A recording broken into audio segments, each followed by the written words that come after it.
Well, the latest censorship by tech giants is once again highlighting the importance of how politics and media intersect. So just to reiterate, on Wednesday, a few elites in Silicon Valley decided to suppress the reporting of one of America's oldest and most distributed publications based solely on its viewpoint. This is one of the reasons why the media must step up to these moments, regardless of how they feel about the president or the current state of politics, at least that is, if they truly care about free speech. So joining us now to exercise their First Amendment rights on these issues is Diamond and Silk, the host of Crystal Clear on Newsmax TV. So ladies, the president touched on the media censorship of the New York Post on Wednesday night. I really quickly want to play that clip and then get your response on the other side. Despite the fact that he had absolutely no experience, knew nothing about energy, wrote to Hunter arranging for a meeting to meet with Vice President Joe Biden. I've been saying this for a long time with that family. The same Ukrainian energy executive even sent Hunter an email saying, quote, "We urgently need your advice on how you could use your influence." In other words, Hunter was being paid for access to his vice president father, who was specifically put in charge of Ukraine and Russia.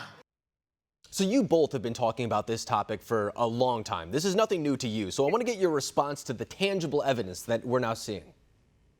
Oh, well, I'm so glad that our president spilled the collard greens and the black-eyed peas. You know, I'm glad he told the truth about what's going on, because what it did, it clearly shows that Jim Crow Joe is a crook.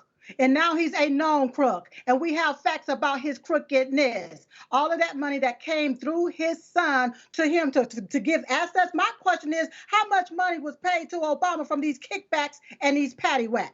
Allegedly.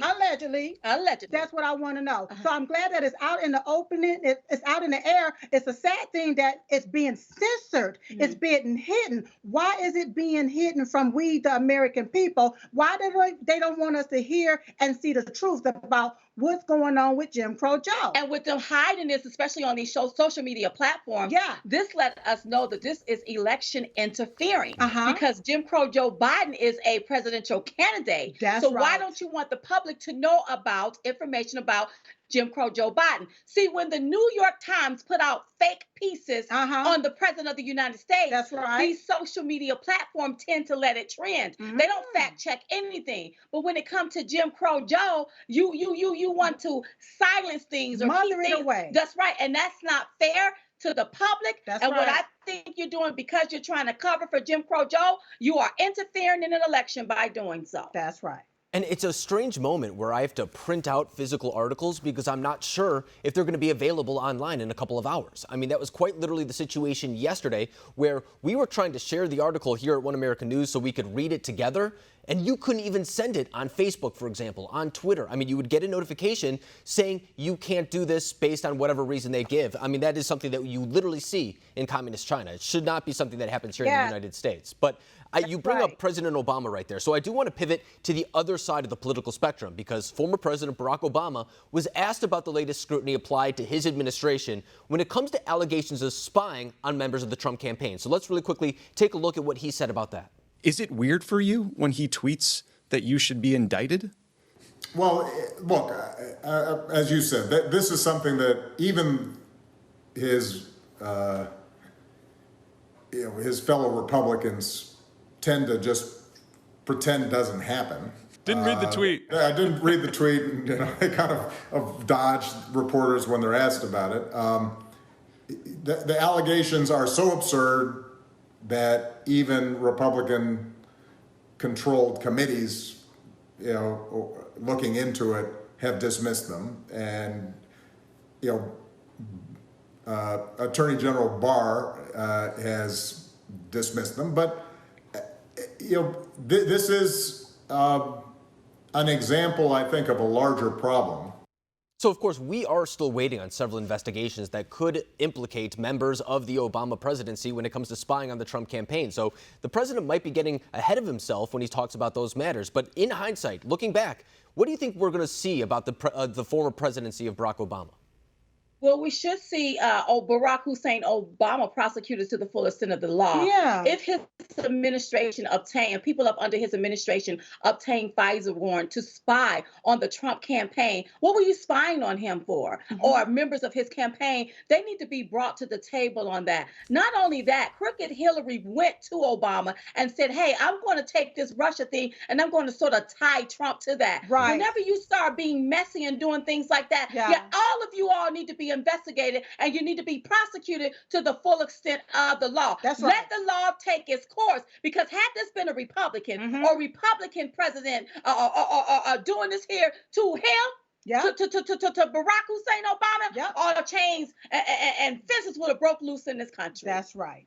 And I think that sheds light on the importance of having the American people educated about these topics as well. It shouldn't be up to tech giants to decide what information makes its way to them. In fact, it's rather insulting to the average American, because what they're saying between the lines is, we don't think you're smart enough to do your own research and come up with your own conclusions, so we want to be the ones to feed you that information. And I mean, it's something that I think is very problematic, because I mean, it's something now where they are deciding what the conversation is. And the vice president of the Obama administration, that of course being Joe Biden, is now facing credibility concerns due to these latest revelations that we're saying in that New York Post story. So in the past, he himself has repeatedly downplayed the ties that his son had to foreign countries, as well as the influence that he exerted in order to get a position on some of those boards of those companies. So I want to play one of those denials and let the American people make their minds for themselves. Here it is.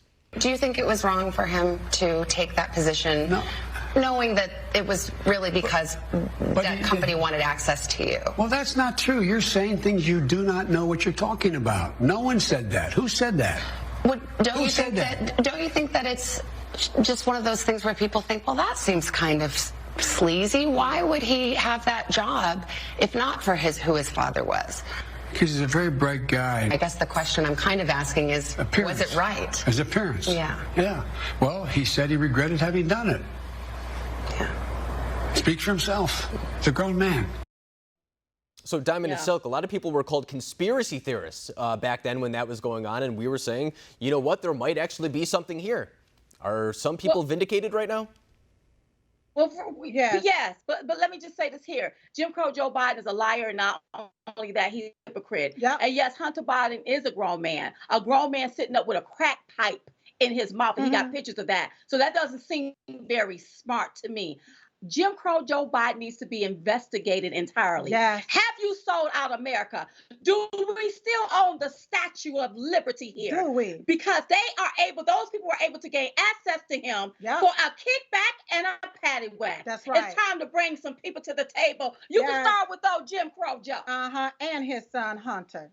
And in fact, in the New York Post article, which once again our viewers can go look up for themselves if it is still up there, there are allegations that there were some kickbacks, not just to Hunter Biden, but to Joe Biden himself while he was in office. Of course, these still need to be verified, but those are the allegations that are being made in the New York Post article. But as we were saying, the New York Post story was pretty explosive within itself, but it was amplified when social media giants told people that they weren't allowed to view that story. I mean, even the White House press secretary, Kayleigh McEnany, was locked out of her account for sharing that story. She talked about it last night. Here's what she had to say.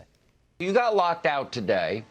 I really didn't understand from @Jack what he was trying to say, because if you share the Russia-Trump conspiracy theory, I don't remember people getting locked out for those lies that we now know they shared then and even today still share. Yeah, that's exactly right. It made no sense what he said. And consider this, Sean. This was a news story with emails, pictures of the emails, which even the Biden campaign does not dispute the authenticity of the emails. They had a chance today. They did not.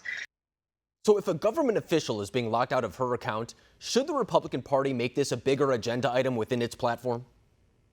I think so. I think it's really time to call these here social media platforms to the table here, because they're acting like as if they are the arbitrators of truth. They're acting like dictators. They're acting like that we live in tyranny and what they say and only what they say go. And that shouldn't be. So I think it's time to call them to the table, get rid of that rule. I don't know if it's called the 260 rule and 230 or the 230 rule. Get rid of that rule, because some of these people need to be sued. They need to be sued, and they need to be prosecuted too for stifling people's freedom of speech, stepping all over their constitutional rights. And we also have to understand this is something that the Democrat side always through these liberals, they hate for you to have your own thought and have your own speech. And if you say something that go outside of their narrative or their status quo, they're ready to shut you down. That's why we started our own social media platform called Chat, ChatDit.com, where we don't censor you over there. You can say whatever you want, but you can't say nothing about no hate speech. None of that going on over there. Right. And I think that's the part where we can all agree on. I mean, it's all about free speech, but hate speech is not protected speech. But I mean, I think to your point, I mean, it seems like all these bans, all these lockouts, they always seem to be going in one direction and not the other. And I think that tells you all you need to know. But Diamond and Silk, it's always a pleasure having you on the program, breaking down these events. Thank you. Thank you for having us.